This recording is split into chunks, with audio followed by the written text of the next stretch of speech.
Hello and welcome back everyone. मेरा नाम है आशीष और आप देख रहे हैं टेस्टी कोडी चैनल। सो गाइज़, आज की इस वीडियो में हम लोग देखने वाले हैं एंगुलर ब्लॉग एप्लीकेशन। बेसिकली इस एप्लीकेशन में हम बहुत सारी चीज़ नई सीखने वाले हैं। पहली चीज़ तो ये एंगुलर 15 में है, लेकिन इसमें मैं एंगुलर 15 का कोई भी चीज़ यूज़ नहीं किया, इसलिए इसे एंगुलर 14 के बिहाफ पे ही बताऊँगा। ठीक है, कई लोग का क्वेश्चन होता है कि एंगुलर 14, एंगुलर 13, एंगुलर 15 इन सब में डिफ्रेंशिएट कैसे करें हम। ठीक है, तो वो चीज़ आप वीडियो देख के समझ सकते हो कैसे डिफ्रेंशिएट करें। बेसिकली मैं आपको पहले से बता दे रहा हूँ, इंस्टॉलेशन एंगुलर 15 का हुआ है, लेकिन बताऊँगा एंगुलर 14 के बिहाफ पे पूरा का पूरा। चलिए, अब सबसे पहले चीज़ अब बताते हैं कि इसमें हम यूज़ क्या क्या किए हैं। ठीक है, तो यहाँ पे हम प्योर कस्टम CSS के थ्रू ये पूरी डिज़ाइनिंग की है, सबसे पहली चीज़। दूसरी चीज़, ये बहुत ब्यूटीफुल सा ग्रेडियंट आपको बैकग्राउंड में दिख रहा है, लॉगिन पेज दिख रहा है, और यहाँ पे लॉगिन करते ही आपको रिडायरेक्ट करेगा आपके एडमिन पैनल पे, जहाँ पे आप पोस्ट को क्रिएट कर सकते हो, एडिट कर सकते हो, अपडेट कर सकते हो, डिलीट कर सकते हो, लेकिन वो भी एक नए तरीके से। थोड़ी डिज़ाइनिंग इसकी अलग है, हटके है। आप लोग देख के थोड़ा सा इसको यूज़ कर सकते हो अपनी एप्लीकेशन में। बहुत सिंप्लिसिटी दिखेगी इसमें, बहुत ज़्यादा कॉम्प्लिकेशन नहीं दिखेगा, एकदम इजी टू अंडरस्टैंड रहेगा। जो भी चीज़ बताऊंगा, जो भी कॉन्सेप्ट बताऊंगा, यहाँ पे प्योर इजी टू अंडरस्टैंड रहेगा। पहली चीज़ मैं यहाँ पे कवर करूँगा लेज़ी लोडिंग को। ठीक है, लेज़ी लोडिंग कई बार से मैं वीडियो बना रहा हूँ, लेकिन उसमें लेज़ी लोडिंग इम्प्लीमेंट नहीं कर रहा हूँ, तो यहाँ पे लेज़ी लोडिंग का थोड़ा सा कॉन्सेप्ट यूज़ किया हूँ। ठीक है, दूसरी चीज़ कि किस तरीके से एडिट अपडेट करते हैं, इसको एक नए तरीके से मैं यहाँ पे रिप्रेजेंट किया हूँ, तो उसको आप देख के समझ सकते हैं। एडिट का स्पेशली मैं थोड़ा अलग तरीके से रिप्रेजेंट किया हूँ, तो उसको देख के समझ सकते हैं। चलिए, सबसे पहले थोड़ा सा ओवरव्यू देख लेते हैं, उसके बाद वीडियो स्टार्ट करते हैं। यहाँ पे जैसे मैं लॉगिन कर रहा हूँ, अभी मैं कोई यहाँ पे hard coded user ID password नहीं दिया हूँ, ब्लैंक रखा हूँ, इसलिए ब्लैंक पे ले रहा है। बट यहाँ पे मैं हार्ड कोडेड रख दूँगा, जिससे कि कोई भी यूज़र लॉगिन करेगा तो वो रिडायरेक्ट हो जाएगा अपने प्रोडक्ट्स सेक्शन पे। ठीक है, अब यहाँ पे आपको दिख रहा होगा TC blog and log out, और इधर कुछ मेन्यूज़ हैं। ये सारी चीज़, ठीक है, ये सारी की चीज़ एक अलग तरीके से दिख सकती है आपको, हो सकता है क्योंकि ये प्योर कस्टम CSS पे है। माउस ले जाऊंगा तो यहाँ ऐड ब्लॉग होगा, ये एडिट ब्लॉग होगा, ये डिलीट ब्लॉग होगा, इधर इमेज दिखेगा और इधर साइड मेनू दिखेगा, इधर नैप बार दिखेगा। अब बात आती है कि साइड मेनू में क्या है, नैप बार में क्या है। लॉग आउट करोगे, डायरेक्टली फिर से रिडायरेक्ट हो जाओगे अपने लॉगिन पैनल पे, फिर से लॉगिन पे क्लिक करेंगे तो आप रिडायरेक्ट हो जाओगे अपने एडमिन सेक्शन पे। अब यहाँ पे साइड बार की बात कर लेते हैं। इस साइड बार पे सारे के सारे मेनू आपको आएंगे। ठीक है, जितना भी आप ऐड कर सकते हो ऐड करते जाओ, स्क्रॉलर ऐड होता जाएगा, आपका मेनू ऐड होता जाएगा। ठीक है, दूसरी चीज़, ये टॉप पे एक ब्रांड दिखेगा आपको TC ब्लॉग, और राइट साइड में ये दिखेगा। अब बात कर लेते हैं थोड़ा सा पैनल की, जो सेंट्रलाइज कंटेंट है हमारा। सेंट्रलाइज कंटेंट पे जब हम ऐड करेंगे तो ब्लॉग ऐड होगा। चलिए ऐड करके चेक करते हैं। जैसे ऐड पे क्लिक किए, आप यहाँ राउटर पे देख सकते हैं सिर्फ क्रिएट हुआ। ठीक है, यहाँ पे सिर्फ क्रिएट ऐड हुआ है और कुछ नहीं। जैसे एक बार बैक करते हैं, देखो आप प्रोडक्ट पे आ गए, जैसे क्रिएट करते हैं क्रिएट पे आया, लेकिन यहाँ इसकी राउटिंग जो सेट हुई है वो प्रोडक्ट/क्रिएट करके हुई है। ठीक है, तो इसलिए आपको ये बहुत ज़्यादा इंटरेस्टिंग लगेगा समझने में कैसे हुआ ये चीज़। अब यहाँ पे कुछ भी टाइटल आप पोस्ट कर सकते हो अपने पोस्ट के। यहाँ पे बहुत अच्छे फ़ॉन्ट को हमने डिज़ाइन किया है कि यहाँ पे अच्छे से फ़ॉन्ट आ जाए। कितना भी चाहो, जितना चाहो उतना लिख सकते हो। इसको थोड़ा सा स्ट्रैक भी कर सकते हो आप पकड़ के ऐसे। ठीक है, जितना आप अपने हिसाब से रखना चाहो आप राइट साइड कर सकते हो। ये जितना राइट साइड करोगे रिस्पॉन्सिव होता जाएगा, बट ये मैनुअली इतना रहेगा। ये रहा इमेज का URL, यहाँ पे इमेज की URL आप पास कर सकते हो। चलो एक डेमो कंटेंट आपको इंसर्ट करके दिखाता हूँ। सपोज़ मैं आता हूँ यहाँ पर और मैं गूगल पे ही टाइप करता हूँ। चलो मैं गूगल खोल लेता हूँ, आप लोग को दिखाता हूँ कुछ नई चीज़। मैं यहाँ पे टाइप किया google.com, मैंने यहाँ टाइप किया google.com, और यहाँ पे सिंपली मैं सर्च कर रहा हूँ टेस्टी कोडीज। आप लोग भी सर्च कर सकते हैं। ठीक है, जैसे मैं टाइप किया टेस्टी कोडीज, तो यहाँ पे टेस्टी कोडीज आ गया। अब यहाँ पे सिर्फ और सिर्फ टेस्टी कोडीज का कंटेंट आएगा, कोई और नहीं आएगा। ठीक है, चलो टेस्टी कोडीज का ब्लॉग ओपन करता हूँ। जैसे मैं ब्लॉग पे क्लिक किया, वैसे ही यहाँ पे देख सकते हो आप बहुत सारे कंटेंट्स आपको दिख रहे हैं। चलो मैं रीड मोर पे क्लिक करता हूँ। रीड मोर पे क्लिक करने के बाद यहाँ से मैं कुछ कंटेंट इसका उठा लेता हूँ मैं, और इसको राइट क्लिक करके कॉपी किया और अपने वीडियो टाइटल पे आके पेस्ट कर दिया। अब मुझे इमेज चाहिए, तो इमेज के लिए मैं क्या करूँगा, एक बार बैक करूँगा, यहाँ पे टेस्टी कोडीज आया, एक बार और बैक करता हूँ, ठीक है। अब यहाँ पे मैं इमेज पे क्लिक करता हूँ, यहाँ पे सिर्फ और सिर्फ टेस्टी कोडीज का इमेज आएगी सारी। अब एक काम करते हैं, यहाँ से हम राइट क्लिक करके कॉपी इमेज एड्रेस कर लेते हैं और आके अपने URL पे पेस्ट कर देते हैं। पेस्ट करने के बाद जैसे ऐड ब्लॉग पे क्लिक करेंगे, आप देख सकते हैं इधर हमारा डेटा ऐड हो चुका है। तो इस तरीके से आप ब्लॉग को पोस्ट कर सकते हो। अब बात आती है एडिट करना। चलो मैं इसको एडिट करता हूँ। यहाँ पे मैं एडिट किया और इस पर जो भी इमेज थी इसको हटा के मैं वही जो भी लिंक कॉपी किया था उसको पेस्ट कर देता हूँ और अपडेट कर दिया। अब देखो यहाँ पे ये इमेज सेम हो गई, ठीक है। तो इस तरीके से आप ऐड कर सकते हो, एडिट कर सकते हो। एडिट करने का एक सबसे इम्पॉर्टेंट चीज़ यहाँ पे है, जैसे आप एडिट करोगे यहाँ पे आईडी के बाद आपको एडिट आएगा, ना कि आपको डायरेक्टली आईडी आएगी। इससे पहले जितने भी मैंने वीडियो बनाए हैं उन सारे पे आपको डायरेक्टली आईडी दिखता था, ठीक है। यहाँ पे आईडी के बाद /edit लिखा रहेगा। ये चीज़ सबसे अच्छा होता है, ठीक है, एक वेबसाइट का। तो यहाँ पर आप डेटा को एडिट कर सकते हो। फिर से मैं बैक कर देता हूँ इसको। अब बात आती है डिलीट की, तो चलो मैं इसको डिलीट कर देता हूँ, लास्ट वाले कंटेंट को। जैसे ही डिलीट किया इंस्टेंस अपडेट हो गया, डेटा हमारा डिलीट हो चुका। और कोई भी चीज़ यहाँ पे ऐसा नहीं है कि रिफ़्रेश करो तब डेटा रिफ़्रेश होगा, ठीक है। डेटा डिलीट हो गया। अब आते हैं मेन्यू की बात कर लेते हैं थोड़ा। मेन्यू पे जब हम ऐड यहाँ से भी कर सकते हैं, जैसे ऐड करेंगे यहाँ पे ऐड ब्लॉग हियर आएगा। फिर से ब्लॉग पे करेंगे तो हमारा ब्लॉग डेटा आएगा। ट्यूटोरियल्स पे करेंगे तो बहुत जल्दी यहाँ ट्यूटोरियल में प्रोवाइड करूँगा, tasty codies tutorial available here. And about us पे करेंगे तो हमारी आप यूट्यूब पे रिडायरेक्ट हो जाएंगे, जो कि इस समय आप वीडियो देख रहे हैं उस यूट्यूब चैनल पे, ठीक है। तो ये सारी चीज़ें हम सिखाएंगे इस पूरे कंप्लीट वीडियो में। तो चलिए बिना टाइम वेस्ट करते हुए स्टार्ट करते हैं वीडियो और सीखते हैं कि ये सारी चीज़ हम कैसे करते हैं। Let's get started. सो हम यहाँ पे अपने लैपटॉप की स्क्रीन पे आ गए हैं और सबसे पहले एक फ़ोल्डर बनाने वाले हैं। फ़ोल्डर का नाम कुछ भी आप रख सकते हो, जो भी आपको रखना हो। ये हमारा ब्लॉग एप्लीकेशन है, तो बेसिकली मैं कोई नॉर्मल ही फ़ोल्डर नेम बना देता हूँ, एंगुलर या एंगुलर ब्लॉग बना के देता हूँ। और एंगुलर ब्लॉग के अंदर हमारे सारे ब्लॉग की फंक्शनलिटी होगी, ठीक है। तो यहाँ पे एंगुलर ब्लॉगिंग नाम से एक फ़ोल्डर बनाया। इस फोल्डर के अंदर आप लोग आ जाइए। उसके बाद यहाँ पर आप फिर से अगेन इस URL बार पे क्लिक करिए और यहाँ टाइप करिए CMD। आपका टर्मिनल पे ओपन हो जाएगा सेम पाथ पे। उसके बाद यहाँ simply npm install -g @angular/cli command देना है, जिसके थ्रू कमांड लाइन के थ्रू आपके मशीन पे Angular 15 इंस्टॉल हो जाएगा। बेसिकली Angular 15 इंस्टॉल हो रहा है, लेकिन मैं यहाँ Angular 14 लिख के बताऊँगा, क्योंकि Angular 15 की वो जो नए फीचर आए हैं उसको मैं नहीं यूज कर रहा हूँ। तो इसलिए यहाँ पे मैं Angular 14 ही लिख के चलूँगा, जिससे कि आप लोग ये समझो कि Angular 14 का ही बता रहा हूँ, क्योंकि Angular 15 के बहुत सारे नए फीचर हैं। जैसे ही आपका npm इंस्टॉल हो जाएगा, फिर आपको कमांड हिट करना है ng new space project name. तो प्रोजेक्ट नेम में जो भी आप देना चाहो, बेसिकली मैं यहाँ पे ANG ब्लॉग या एंगुलर ब्लॉग कुछ भी दे सकते हो।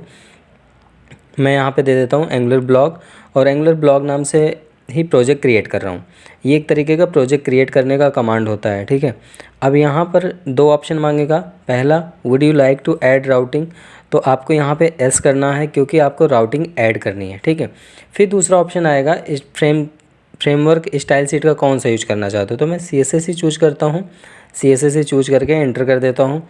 तो यहाँ पे हमारा प्रोजेक्ट क्रिएशन शुरू हो गया। और ये हमारा प्रोजेक्ट क्रिएट हो जाने के बाद आपको CD कमांड के थ्रू अपने प्रोजेक्ट के अंदर आना है और टाइप करना है कोड स्पेस डॉट।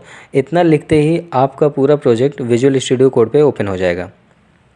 ये एक बहुत ही सिंपल और बहुत बेसिक से कमांड्स थे, जो कि आप एक प्रोजेक्ट को क्रिएट करते हो, इंस्टॉल करते हो और उसको अपने विजुअल स्टूडियो कोड पे ओपन कर लेते हो, ठीक है।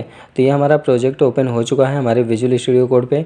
अगर आप लोग विजुअल स्टूडियो कोड नहीं रखे होंगे तो code space dot command work नहीं करेगा आपके मशीन पे। तो इसके लिए आपको विजुअल स्टूडियो कोड डाउनलोड करना ही होगा, ठीक है। अब यहाँ पे लेफ़्ट साइड पे आपको दिख रहा होगा सारी डायरेक्टरी, ठीक है। और यहाँ पे बेसिकली जब ओपन होता है तो गेट स्टार्टेड रहता है, इसको आप क्लोज कर सकते हो। अब फिर से हम टर्मिनल पे आके यहाँ पे सबसे पहले प्रोजेक्ट रन कराने कमांड हिट कर दिए, NGS space -O। Basically NG Angular का कमांड है, एस मतलब सर्व होता है, -o मतलब ओपन, ठीक है। इसका मतलब है लोकल होस्ट 4200 पोर्ट पे ऑटोमेटिकली ये ओपन करके तब आपको देगा, ठीक है। अब यहाँ पे हमारा प्रोजेक्ट रन हो चुका है, क्योंकि एंगुलर 15 है इसलिए बहुत ही तेज़ बिल्ड होता है, कंपाइल होता है और रन होता है, ठीक है। बहुत ज़्यादा मेमोरी नहीं यूज़ करता है। ये रहा हमारा आउटपुट, और लोकल होस्ट 4200 पे देखो पूरा प्रोजेक्ट हमारा दिख रहा है। अभी यहाँ पे हम कुछ भी नहीं यूज़ किए हैं, और ना ही हम यहाँ पे कोई फ्रेमवर्क यूज़ करने वाले हैं, ना बूटस्ट्रैप ना मटेरियल। सिंपली हम यहाँ पे यूज़ करेंगे कस्टम CSS। कस्टम CSS के थ्रू पूरा का पूरा ब्लॉग ऐप बनाऊँगा, और इस ब्लॉग ऐप का डेमो आप देख चुके हैं। वो डेमो के बिहाफ पे ही पूरा का पूरा प्रोजेक्ट क्रिएट करूँगा। बेसिकली इसको 2 पार्ट में मैं बनाऊँगा। पहला पार्ट में हमारा फ्रंट एंड डिज़ाइन होगा पूरा। तो ये रहा हमारा ऐप कंपोनेंट डॉट HTML। तो ये ऐप कंपोनेंट डॉट HTML पे जो कोड पहले से लिखे हुए हैं ये हमारे लिए अननेसेसरी है। सो सिंपली मैं क्या करूँगा, इन सारे कोड्स को मैं रिमूव कर दूँगा, राउटर आउटलेट को छोड़कर।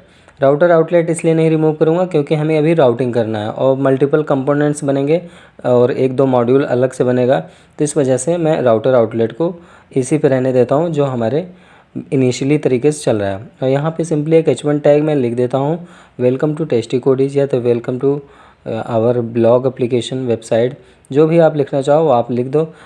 इसलिए कि जब भी आप प्रोजेक्ट रन कराते हो तो एटलीस्ट आपको पता चलना चाहिए कि लोकल होस्ट 4200 पे कुछ ना कुछ दिख रहा है आपको, ठीक है। नहीं तो ऐसा लगता है जैसे कुछ एरर है। तो यहाँ पर लिख देता हूँ welcome to tasty codies website using Angular 14, लिख के सेव किया। थोड़ी देर बाद ये ऑटोमेटिकली रन होगा। रन होने के बाद ये आउटपुट में हमारा दिखा देगा, क्योंकि इसको रिफ़्रेश करने की ज़रूरत नहीं पड़ती है। ये एंगुलर है, ये ऑटो रन होता है। जैसे ही सेव करोगे ऑटो रन हो जाएगा। टर्मिनल पे देखो एकदम नॉर्मल टेक्स्ट में H1 टैग में लिखा है। इसको सेंटर करने के लिए आप सिंपली स्टाइल टैग का यूज़ कर सकते हैं। ये वीडियो स्पेशली जो डिज़ाइनिंग करते हैं, वेबसाइट की डिज़ाइनिंग करते हैं, उनके लिए बहुत ज़्यादा हेल्पफुल होने वाली है, क्योंकि इसमें बहुत छोटे से CSS के कोड से काफ़ी चीज़ हम डिज़ाइन करके दिखाएं हैं। बहुत अच्छा लुक एंड फील नहीं है, लेकिन आपको चीज़ों और कॉन्सेप्ट पता चल जाएगा कि किससे क्या होता है, ठीक है। तो CSS को ज़्यादा कवर कर दूंगा, जिससे कि आपको आने वाली कोई वेबसाइट डिज़ाइन करना हो, नैप बार, साइड मेनू, कंटेंट मेनू बनाना हो, तो आपको प्रॉब्लम ना हो, ठीक है। अब इस प्रोजेक्ट के अंदर डबल क्लिक करते हैं।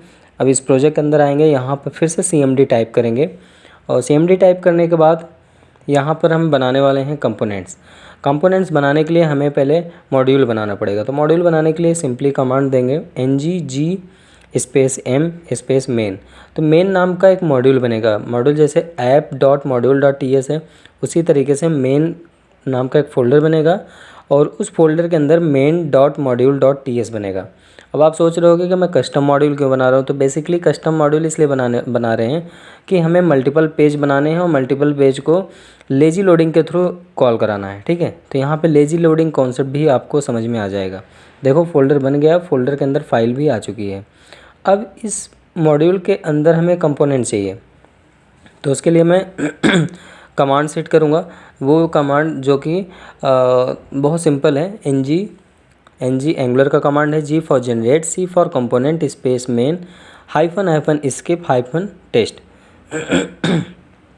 आई थिंक ये कमांड हमारे इसमें ना रन हो, देखते हैं। वैसे रन तो नहीं होगा क्योंकि हमारे npm के कुछ इशू चल रहा है लोकल सर्वर पे, ठीक है। स्किप -टेस्ट नहीं मिला इसको कमांड।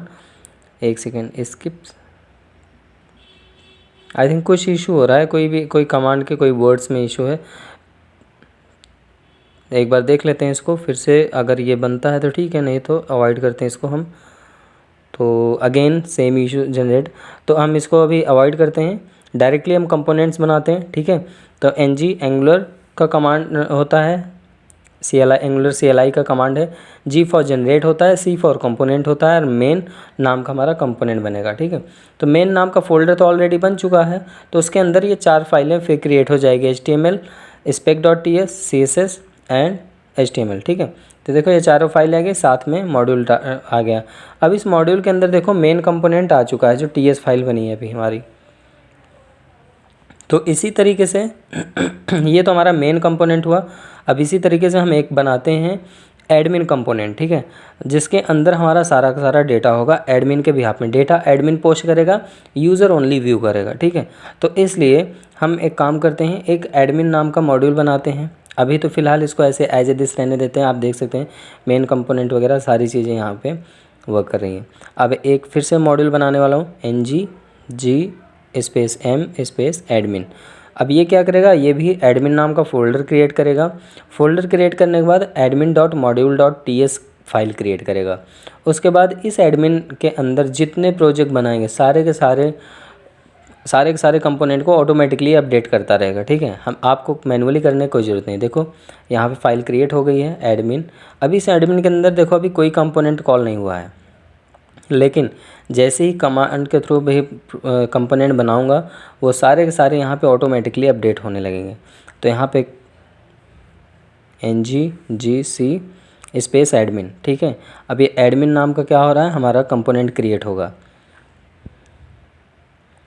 अब फिर से इसकी 4 फाइलें कंटेंट्स होगी और वो चारों फाइलें एक spec.ts, एक html, एक ts, एक css, ठीक है।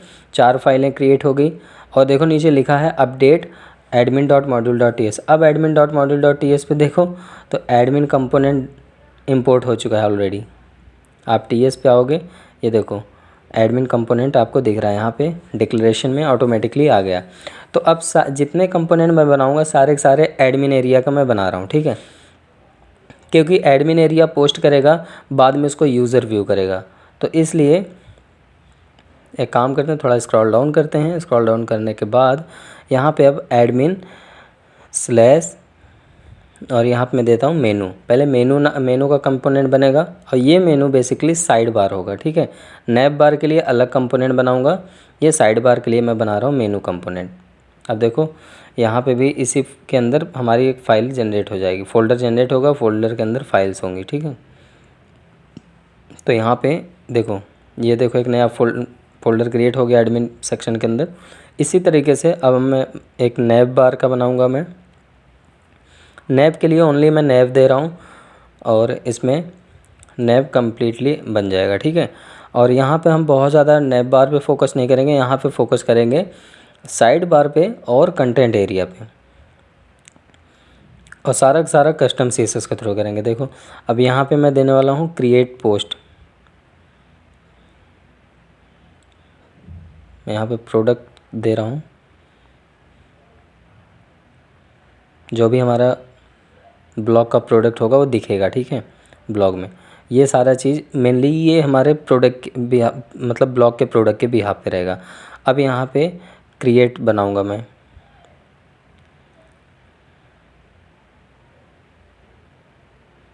प्रोडक्ट-क्रिएट,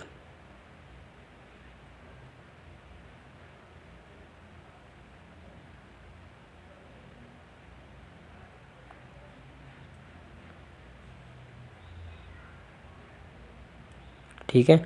और अगेन प्रोडक्ट-एडिट।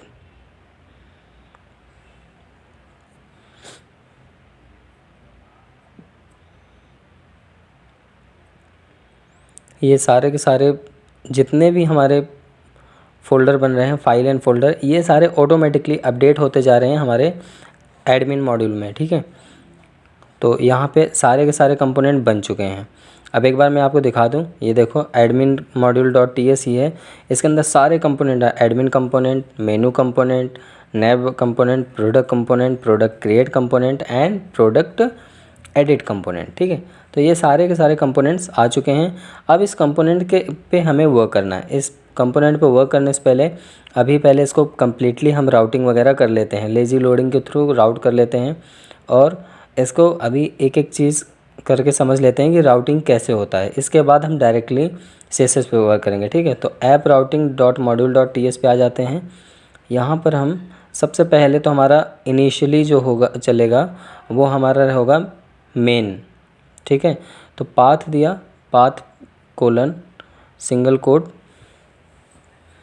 कंपोनेंट में मैं कॉल करूँगा मेन को, मेन कंपोनेंट, क्योंकि मेन कंपोनेंट ही हमारा यहाँ पे बाय डिफ़ॉल्ट रन होगा। जब लोकल होस्ट 4200 होगा तो उस केस में हमारा मेन कंपोनेंट चलेगा। इसके बाद अब इसको हम कॉमा करते हैं, अगेन एक बनाते हैं एडमिन के लिए। तो यहाँ पे पास करेंगे पाथ कोलन सिंगल कोट के अंदर यहाँ पे टाइप करूँगा admin comma component name admin component. ठीक है,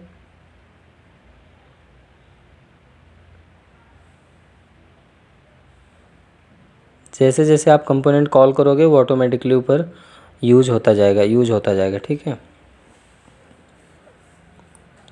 अब इसके बाद हम इसके एडमिन के अंदर जो इसके चिल्ड्रंस कंपोनेंट है, ठीक है, तो यहाँ पे सिंपली मैं टाइप करूँगा चिल्ड्रन।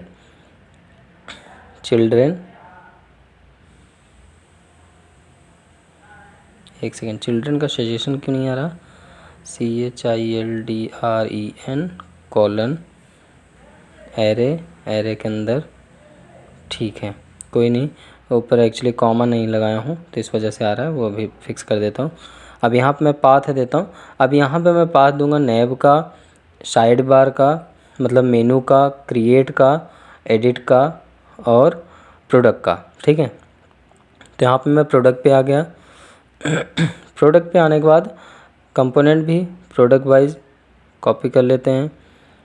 कंपोनेंट में यहाँ प्रोडक्ट कंपोनेंट कॉल होगा हमारा, कॉमा करेंगे, पहले इसको एरर दूर कर लेते हैं, कॉमा लगा देते हैं। ठीक है, इसी तरीके से मल्टीपल टाइम में इस ऑब्जेक्ट को हम पास करें, कॉपी कर लेते हैं और यहाँ पे path same as this product hyphen create, क्योंकि प्रोडक्ट क्रिएट होगा, और कॉमा कंपोनेंट पे मैं पास करूँगा product component, product create component. ठीक है, तो यहाँ पे प्रोडक्ट क्रिएट कंपोनेंट आ गया। सेम एज दिस फिर से अगेन एक पाथ का एरे ऑब्जेक्ट लूँगा,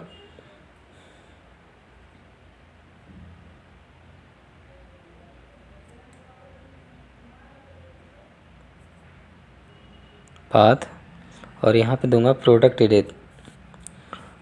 एडिट। इसमें प्रोडक्ट एडिट इस तरीके से नहीं होगा, प्रोडक्ट स्लैश कोलन ID/edit। ठीक है, बेसिकली इससे पहले जितने भी वीडियो हमने बताए हैं उसमें कोलन एडिट करके बताया हूँ, लेकिन यहाँ पर कोलन एडिट/edit आएगा। ठीक है, और सभी में मैं प्रोडक्ट्स यूज़ कर लेता हूँ। After that simply comma add करूँगा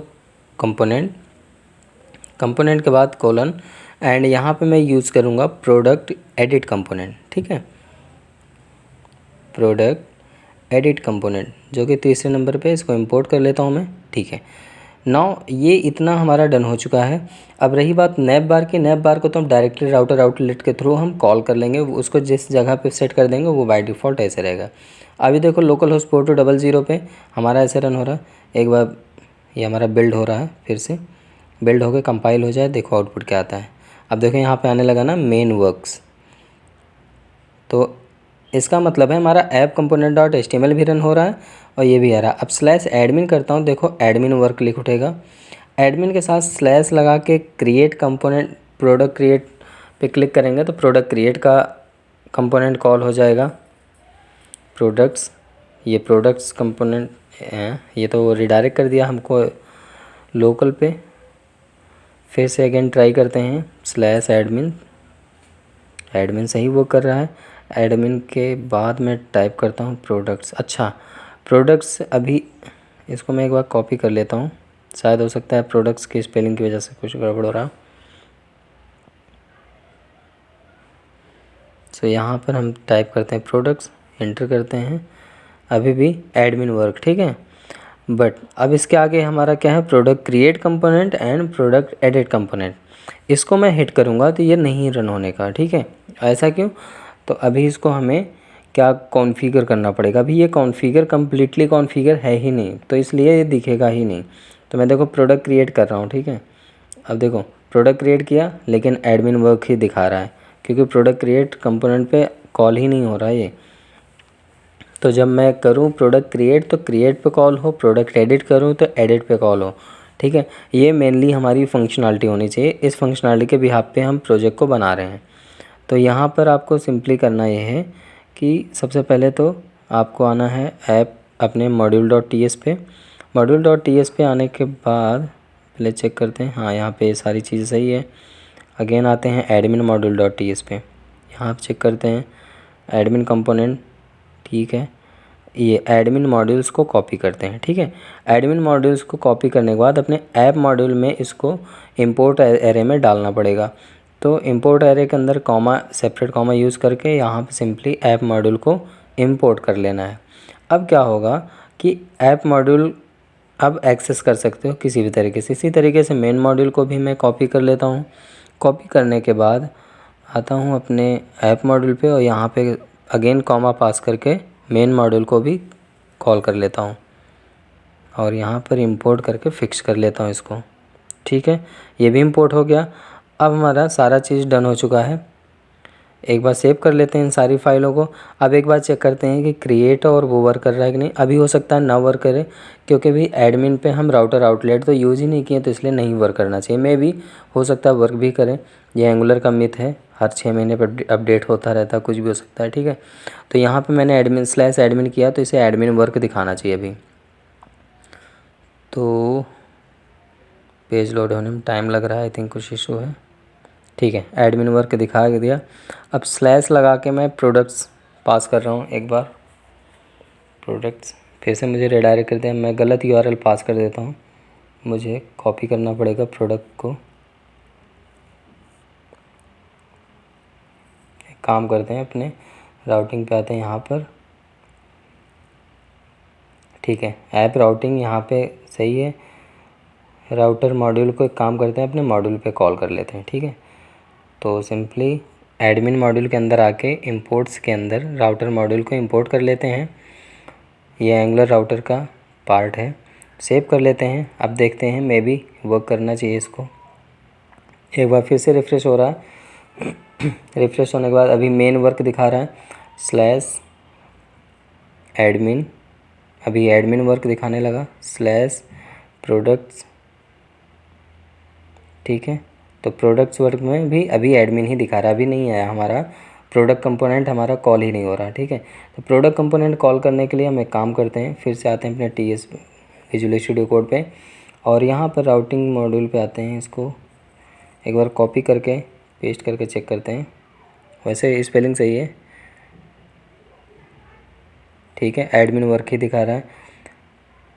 तो इसको हम एक और तरीके से फिक्स कर सकते हैं। यहाँ पे जब एक बार क्रिएट करके चेक कर लेते हैं पहले, ठीक है। अभी नहीं आ रहा, इसका मतलब है कि देखो यूआरएल जब आपका सही रहेगा तो पूरा यूआरएल दिखेगा, यूआरएल गलत रहेगा तो बाय डिफ़ॉल्ट आपको रिडायरेक्ट करेगा लोकल होस्ट 4200 में। यही लेजी लोडिंग का मेन कॉन्सेप्ट होता है, ठीक है। अब एक काम करेंगे, हम इसको एक तरीके से और फिक्स कर सकते हैं। अपने ऐप कंपोनेंट डॉट HTML पे आते हैं, यहाँ से राउटर आउटलेट को सिंपली कॉपी कर लेते हैं। कॉपी करने के बाद app admin component dot HTML पे आते हैं और यहाँ पर हम सिंपली पेस्ट कर देते हैं, पेस्ट करके सेव कर देते हैं। अब हमारा सारा कंपोनेंट को रन होना चाहिए, रिलोड होना चाहिए, ठीक है। तो एक बार हम फिर से प्रोजेक्ट को रन करा लेते हैं, क्योंकि लेजी लोडिंग के बाद यहाँ पे काफ़ी चीज़ें चेंज हो जाती हैं, कैश फाइल हमारी क्लियर हो जाती है इससे। एक बार ब्रेक करके फिर से ओपन करना, अब देखो हमारा प्रॉपरली वर्क करने लगा। एडमिन के साथ प्रोडक्ट कंपोनेंट भी दिखा रहा है, ठीक है, प्रोडक्ट वर्क। अब इसके बाद स्लैश एडिट 10 करेंगे तो देखो प्रोडक्ट एडिट कंपोनेंट दिखाने लगा। तो इसका मतलब है कि यहाँ पे हमारी लेजी लोडिंग अब प्रॉपरली वर्क करने लगी है और हमने फ्रंट एंड पे जो जो वर्क होना था ऑलमोस्ट डन कर लिए। नेक्स्ट पार्ट में डिज़ाइन और डेवलपमेंट दोनों चीज़ देखेंगे। प्रोडक्ट के एडिट और अपडेट का सारा सीन हम समझेंगे, किस तरीके से यहाँ पे प्रोडक्ट को एडिट करते हैं, प्रोडक्ट को अपडेट करते हैं। उसके बाद यहाँ पे नैब हम सिंपली ऐड कर लेते हैं राउटर आउटलेट पे एडमिन सेक्शन पे, जिससे कि हमारा यहाँ पे नैब वर्क करने लगे, ठीक है। नैब के साथ साथ एक डिव लेते हैं, डिव में वैपर क्लास लेते हैं। इस वैपर को भी डिज़ाइन करेंगे नेक्स्ट पार्ट में और इस सारे को क्लोज़ कर देते हैं। अगेन डिव लिए एक और फिर से हम एक लेते हैं left content. Left content basically एक क्लास है। लेफ़्ट कंटेंट में लेफ़्ट साइड का कंटेंट दिखेगा, जिसके अंदर हम पास करने वाले हैं। लेफ़्ट साइड में मैं पास करूँगा मेनू को, ठीक है। अभी मैं नैप बार डाल देता हूँ, इसको अभी बाहर रख दूँगा नैप बार को, ठीक है। फिर से एक लेता हूँ राइट कंटेंट डिव के अंदर, इस पे हमारा रहेगा कंटेंट एरिया जो कि हमारा राउटर आउटलेट के अंदर होने वाला है, ठीक है। तो इसको यहाँ पे पास कर देंगे, सेव कर देते हैं। और हमारा मेनू रहेगा वो रहेगा लेफ़्ट एरिया के अंदर। तो पहले मैं नैप बार को सबसे टॉप पे रखता हूँ, क्योंकि नैप बार हमेशा सबके लिए फिक्स रहेगा, ठीक है। तो नैप बार हमेशा टॉप पे ही होता है, किसी डिव के अंदर नहीं होता है। तो इसको हम टॉप पे रखते हैं और मेनू आते हैं सबसे पहले मेनू कंपोनेंट पे। ये रहा मेनू कंपोनेंट, इसके टीएस पे आते हैं। इसका सिलेक्टर डायरेक्टली कॉपी करते हैं सिलेक्ट करके, और हम यहाँ पर पेस्ट करेंगे ऐप मेनू एलिमेंट को, ठीक है। तो फाइनली यहाँ पे सारी चीज़ें हमारी डन हो गई है। अब हमारा नैप बार दिखना चाहिए, मेनू बार दिखना चाहिए और हमारा प्रोडक्ट कंपोनेंट दिखना चाहिए। 3 चीज़ हमारी दिखनी चाहिए यहाँ पे। तो एक बार सेव करके दिखा देते हैं आपको आउटपुट, ठीक है। Nap work, menu work and product edit work, इसका मतलब है प्रॉपरली हमारा सारा का सारा कंपोनेंट प्रॉपरली वर्क कर रहा है। तो बस आज के लिए इतना ही। नेक्स्ट वीडियो में हम इसको कंप्लीट डिज़ाइन करेंगे और डेवलप करेंगे। तो नेक्स्ट पार्ट में